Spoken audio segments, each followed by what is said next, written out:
paz de Cristo. Gostaria de falar um pouquinho hoje sobre predestinação. E nesse sentido eu gostaria de trazer uma compreensão, ou uma pergunta, e junto com a resposta, lógico, junto à resposta. É possível perder a salvação? A questão da predestinação calvinista. Não vai dar para fazer um vídeo longo, porque para a gente falar dos 5 pontos do calvinismo e as 5 refutações de Armínio, isso demora muito tempo. É um assunto vasto. Mas a palavra de Deus, ela própria diz que é o sim, sim e não, não. Então não tem margem para as duas colocações, não tem margem para as duas teologias, digamos assim, ou as duas doutrinas com relação à soteriologia, que é com relação à salvação. Existe uma palavra que o calvinismo não aceita, que é a presciência de Deus. Mas se nós levarmos em consideração a questão do supralapsarianismo ou infralapsarianismo, que é como se Deus ele antevê, é lógico, porque ele é Deus, só que é como se ele determinasse tudo aquilo que ele antevê, ele determina. Então a única compreensão que nós chegamos, se nós anularmos o livre-arbítrio, a única compreensão que nós chegamos é que Deus anteviu a queda e desejou a queda. E nós não podemos aceitar uma coisa dessa. É como se ele é Deus todo-poderoso, é a soberana vontade de Deus, e realmente existe a soberana vontade de Deus, mas na questão da salvação nós vamos ter uma compreensão do que a Bíblia fala, porque Deus é Deus e faz o que quer, e o que caracteriza Deus é amor, o trono fundamentado na justiça, é um Deus que se ira todos os dias, mas na questão do pecado original, Deus é amor, e ele trouxe uma restauração que está disponível, por isso que o homem passa a ser indesculpável. Então essa questão de que Deus ele antevê e ele praticamente então deseja aquilo, porque a soberana vontade de Deus é Deus todo-poderoso, então ele determinou a queda e Adão e Eva ainda são culpados, porque eles não podem resistir à vontade soberana de Deus.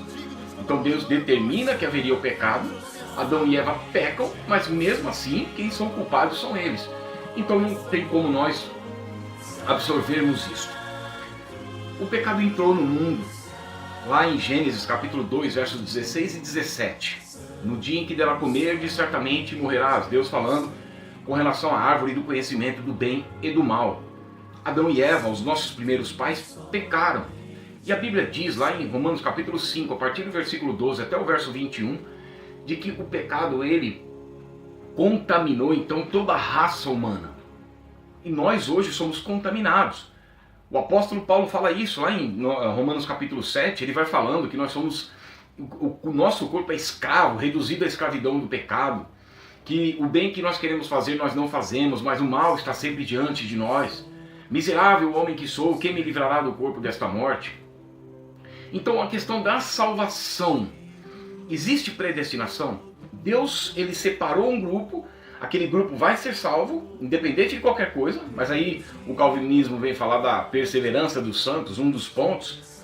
É lógico, aquelas pessoas ali estão buscando a Deus, pela soberana vontade de Deus. Deus proporciona no coração do ser humano a capacidade de ouvir a sua voz, para que possam escolher entre o bem e o mal, como está em Deuteronômio 30:15.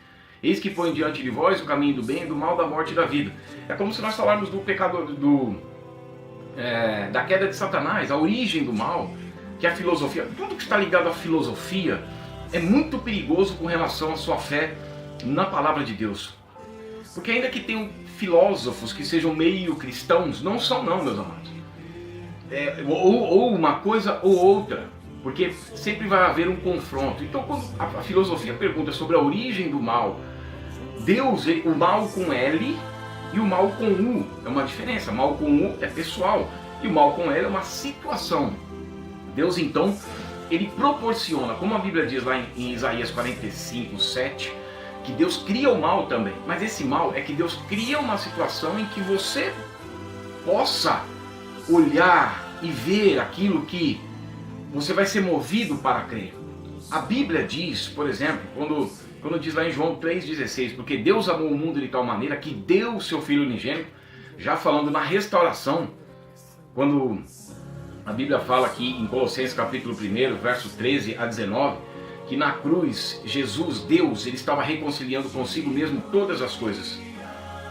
Porque lá no Jardim do Éden houve o pecado, corrompeu a raça humana, deveria haver morte então espiritual, afastamento eterno de Deus, porque quem pecou foi o ser humano, e a vida de toda a carne está no sangue, como está lá em Levítico 17:11, e sem derramamento de sangue não há remissão de pecados, então o ser humano deveria morrer. Mas o que caracteriza Deus, o que caracteriza o Senhor, é o amor. No final de tudo, Deus vai salvar todo mundo? É lógico que não. Existe uma doutrina chamada universalismo que diz que Deus vai salvar todo mundo. Isso é heresia, isso é diabólico. Deus não vai salvar todo mundo. A questão da predestinação é: Deus restaurou a comunhão perdida no Éden, proporcionando novamente ao ser humano a entrada no reino de Deus. Antes, Deus havia colocado a lei, como Paulo fala em Romanos capítulo 7 mesmo, a lei é boa e espiritual, são 613 mandamentos, só que nós não podemos cumprir a lei porque nós somos carnais. Então Deus coloca a lei para que o homem possa viver por ela, mas nós não podemos, porque somos corrompidos pelo pecado. Então nós não vamos poder cumprir a lei. Então a lei veio para reforçar o pecado, para mostrar a nossa incapacidade de salvação. Então, até um tempo a lei guiou, serviu de aio, mas aí veio o que era perfeito, o que é perfeito, e se sacrificou por nós, por toda a raça humana. Quando o calvinismo diz que existe um povo separado, aqueles são os eleitos, a impressão que se dá é que a morte expiatória de Cristo na cruz passa a ser secundária. Porque se aquelas pessoas já estavam reservadas para a salvação, para que foi necessária então a morte de Cristo? Porque era para se cumprir a justiça de Deus. A justiça de Deus se revelou no Evangelho. A justiça de Deus é morte espiritual para toda a raça humana. Romanos capítulo 11, verso 32. Mas Deus encerrou a todos debaixo da desobediência, porque todos pecaram. E para com todos usar de misericórdia. Todos mesmo, a raça humana. Porque nos capítulos 9 e 11 de Romanos, Paulo está fazendo a diferença entre Israel e igreja. É um só povo pela cruz de Cristo, mas profeticamente separados em tempos. A igreja está vivendo agora a dispensação da graça. Depois do arrebatamento, Deus vai tratar com a nação de Israel, que é a promessa feita aos patriarcas. Mais de 2.700 vezes na Bíblia está falando sobre a nação de Israel. Eu sou Deus de Israel, Deus de Israel. Quando o Senhor Jesus fala lá em Mateus 23, 37 a 39, que o povo judeu rejeitou a Cristo, então eles foram cortados momentaneamente, a igreja nasce. Só que há uma promessa de retorno futuro, de um reino a Israel. Aí Jesus fala: e não me vereis mais até que venhais a dizer, bendito que vem em nome do Senhor, Baruch Rabá. E lá em Atos 1:6 e Atos 15:16, a Bíblia, os autores vão falando que há um reino futuro a Israel. Então, se nós não fizermos essa diferença, o próprio apóstolo Paulo, no capítulo 9 de Romanos, do versículo 1 a 5, ele vai falando sobre a diferença. Romanos capítulo 11 fala a diferença entre Israel e igreja e um reino futuro a Israel. As igrejas reformadas, elas foram levantadas antes do retorno de Israel em 1947-48, que cumpriu parte do Vale de Ossos Secos de Ezequiel 37.